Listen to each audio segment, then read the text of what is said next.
malaikat. Kalau busuk, bau, kotor, setan dekat. Tapi kalau harum semerbak, malaikat mendekat. Makanya kata Nabi, man akala basolan, siapa yang makan bawang putih, bawang merah, jangan dekat-dekat tempat sholat kami. Kenapa? Karena orang yang makan itu bau busuk, setan dekat, malaikat menjauh. Ya Rasulullah, kenapa malaikat tidak mau mendekat? Innal malaikata tata'adza, malaikat tersakiti dengan bau-bau busuk itu. Apalagi bau yang dimakan jengkol, petai, belacan, bawang merah, bawang putih, tak gosok gigi 3 hari. Ayatnya kalau surah Bin-Nas.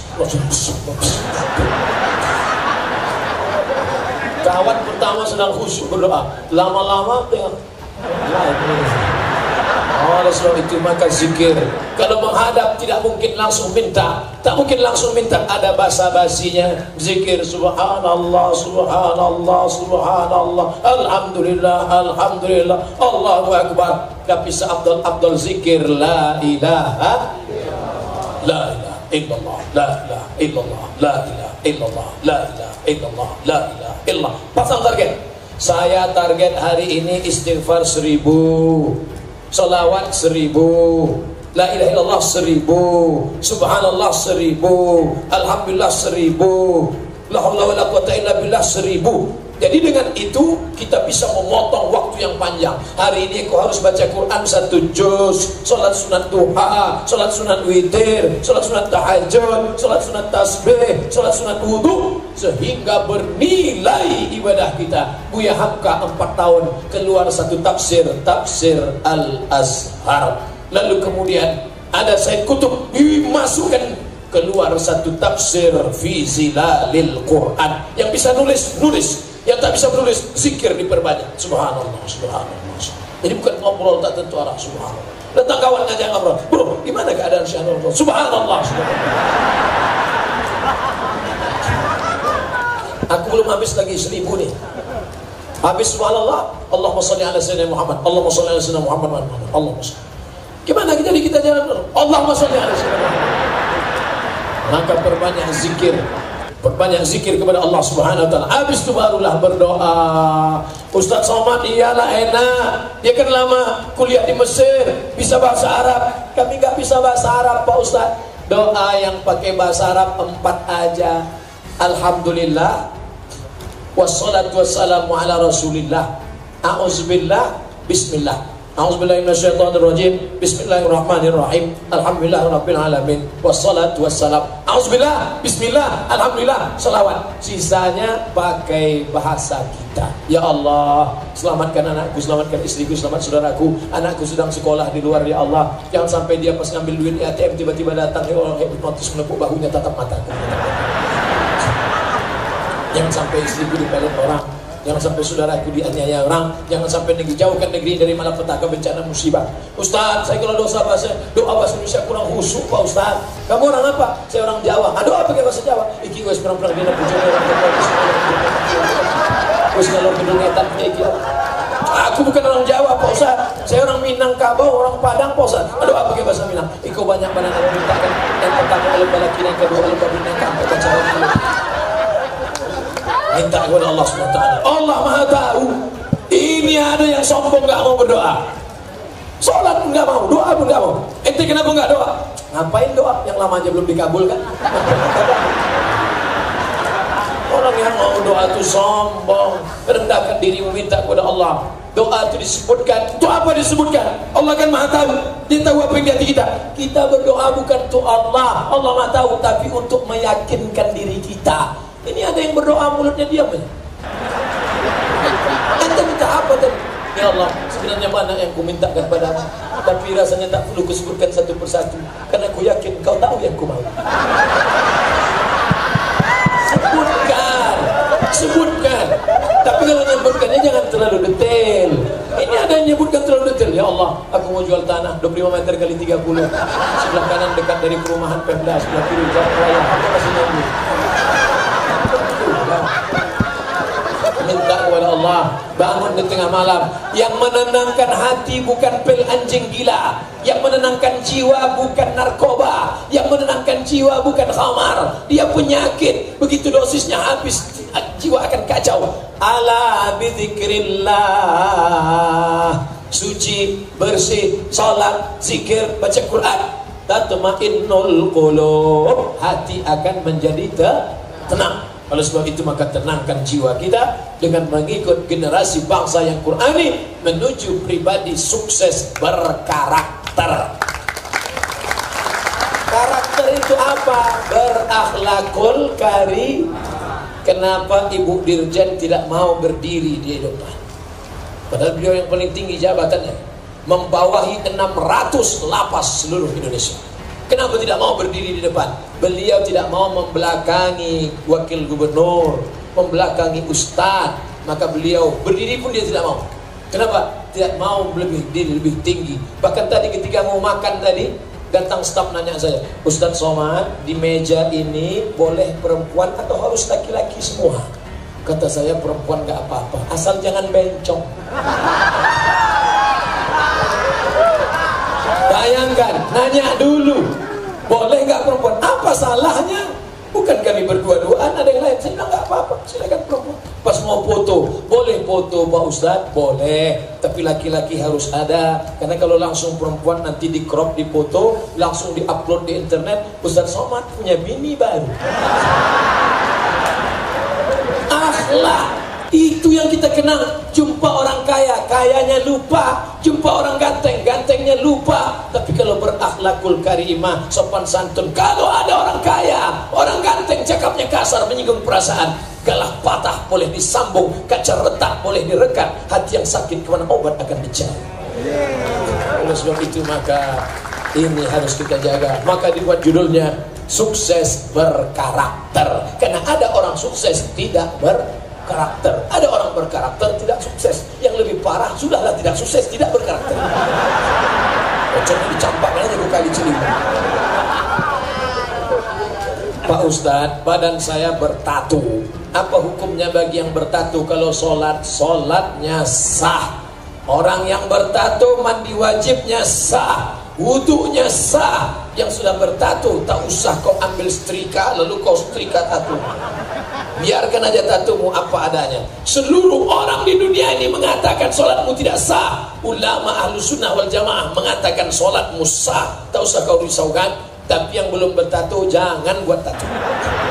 Dah, ini orang batu muda dulu tatonya ular kobra. Setelah tua kena diabetes, kurus jadi cacing pita.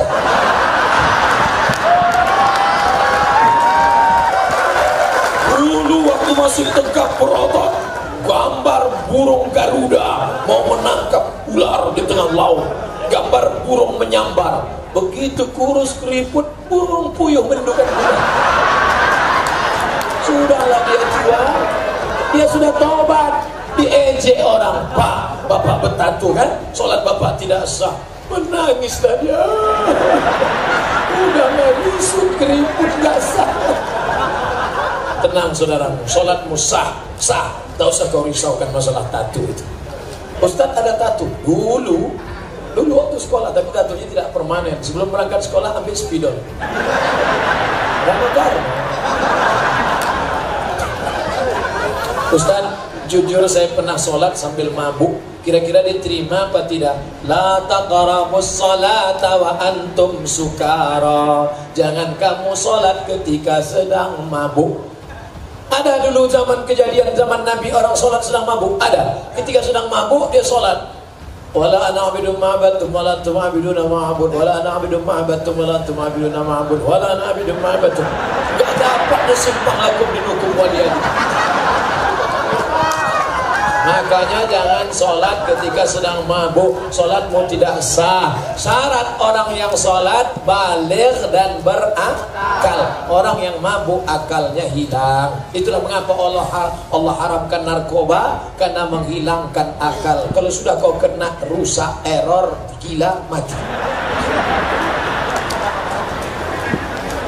Ustadz, saya pernah mencuri, tapi hasil curian saya sedekahkan. Ini pasti yang buat pertanyaan Robin Hood. Saya baru tahu nih Pak Karutan, ternyata Robin Hood berada di sini. Warga binaan Rutan Salemba. Kita tidak bisa mencuci dengan air kencing. Ibu lagi ngapain, Bu? Nyuci kain. Iya. Pakai air apa? Air kencing.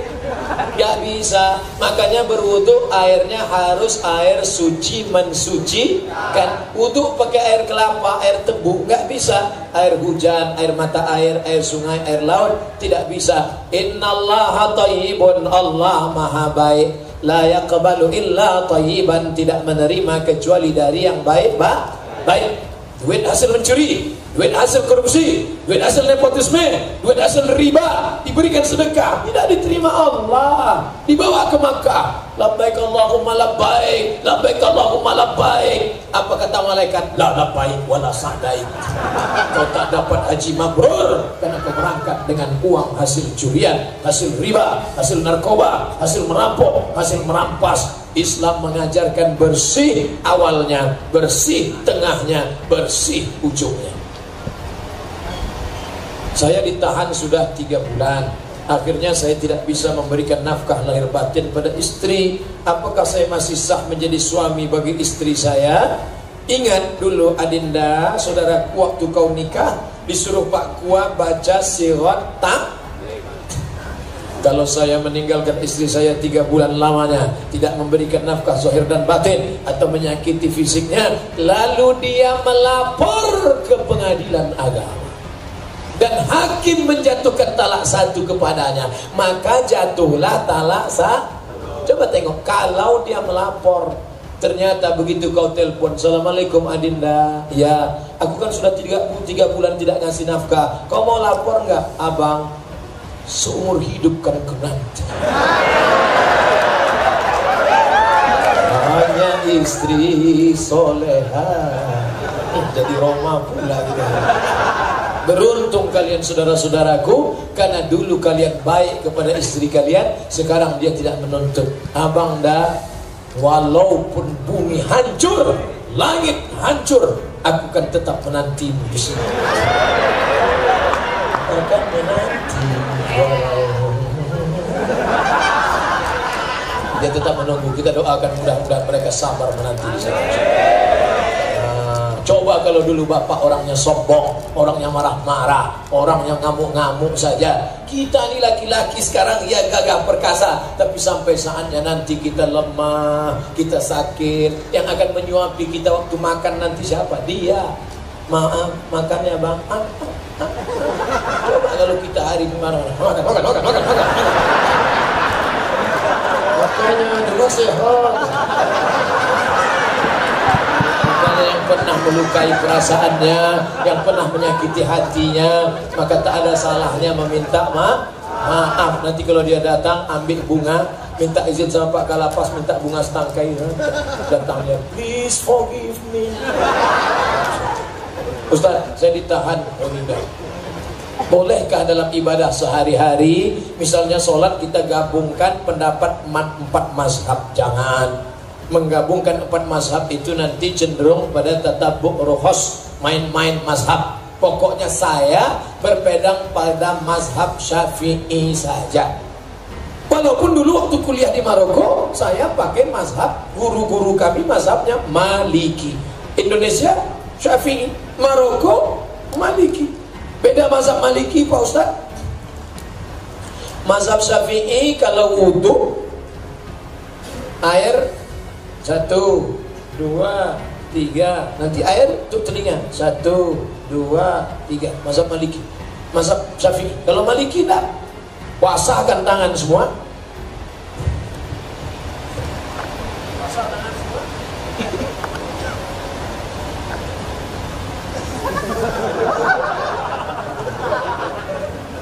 Mazhab Maliki mengusap kepala langsung dengan telinga 1 kali usap.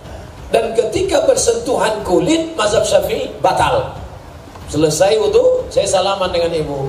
Kabar ibu, kena ujungnya, batal. Kalau Maliki enggak. Kalau bersyahwat batal. Kalau enggak bersyahwat enggak batal. Pas ada acara nikah, selamat ya. Kena ujung. Habis itu dia sholat. Allahu Akbar. Loh, ente kok enggak wudu? Enggak batal. Aku kan enggak ada syahwat. Mantinnya jelek, gak usah. Tapi saya tidak main-main mazhab. Walaupun saya tahu mazhab Maliki, saya tetap istiqomah pakai mazhab Syafi'i, karena cenderung nanti khawatir main-main mazhab. Bismillah mazhab Syafi'i jahar. Bismillahirrahmanirrahim. Alhamdulillahi rabbil alamin. Mazhab Hambali bismillahnya sir. Bismillah. Alhamdulillahi rabbil alamin. Salat subuh mazhab Syafi'i pakai kunut. Sami Allahu liman hamidah. Allahumma hdina fi man hadait wa afina fi man afait.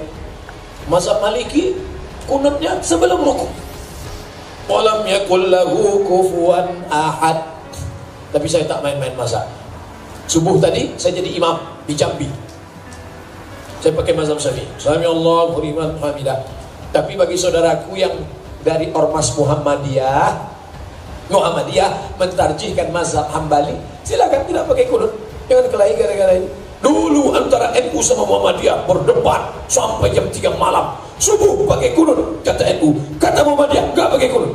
Alhamdulillah sekarang tidak ada lagi pertikaian karena sama-sama enggak sholat subuh. Yang penting sholat subuhnya. Makanya dibuat temanya sukses berkarakter, menghormati perbedaan mazhab. Saya secara ormas 5 tahun jadi sekretaris lembaga Bahsul Masail Nahdlatul Ulama pakai mazhab Syafi'i. Tapi saya punya kawan dari Muhammadiyah, mereka pakai mazhab Hambali, tapi saya tidak campur-campur mazhab supaya tidak terjerumus dalam main-main mazhab. Apa yang harus kami lakukan sekarang ini untuk membentuk karakter yang sesuai dengan Al-Quran? Buat halakoh lingkaran, habis maghrib ke isya ngaji Quran. Gurunya siapa? Tidak perlu ambil guru dari luar. Magai, bayangkan petugas kita aja qori bagus. Belajar. Ada pengajian, disediakan ustaz memberikan tausiah. Datang, duduk, dengar, diam. Datang, duduk, dengar, diam. Ngantuk-ngantuk dikit diampunkan Allah Ta'ala. Itu kenapa tidur? Tidurnya adalah ibadah.